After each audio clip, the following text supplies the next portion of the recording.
بچه یه داستانی، من یکم نگران این داستان بودم خب که نتونه این سقف رد کنه.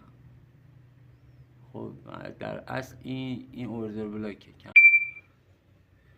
خب بچه ها میرسیم به این قسمت، به قیمت ما خود به این اوردر بلاک.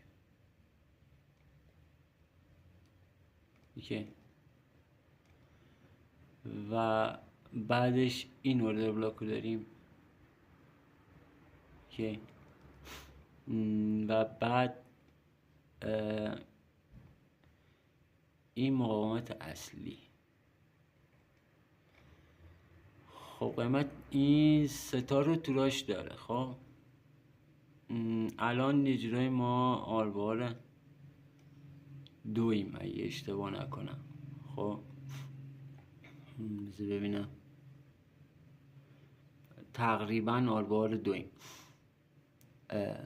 بچه دیگه ببخشید که دیگه من دستم تو گم میخوره، ندارم از این داستانم. این چی اسمشون؟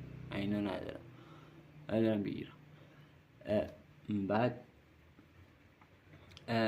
وقتی که 3 تا اوردر بلاک اینجوری تقریبا میشه بگی نزدیک همن، خب دیگه این یکی که رد میشه ازش، اینو که راحت یا هانتش میکنه یا کلا ازش رد میشه، میرسونه خودشو اکثر وقتا میرسونه خودشو به این اوردر بلاک بالایی، یا اگه مثلا نزولی یا صعودیه میرسونه به این بالای خودشو، اگه نزولی باشه میرسونه مثلا به اون پایینی خودشو.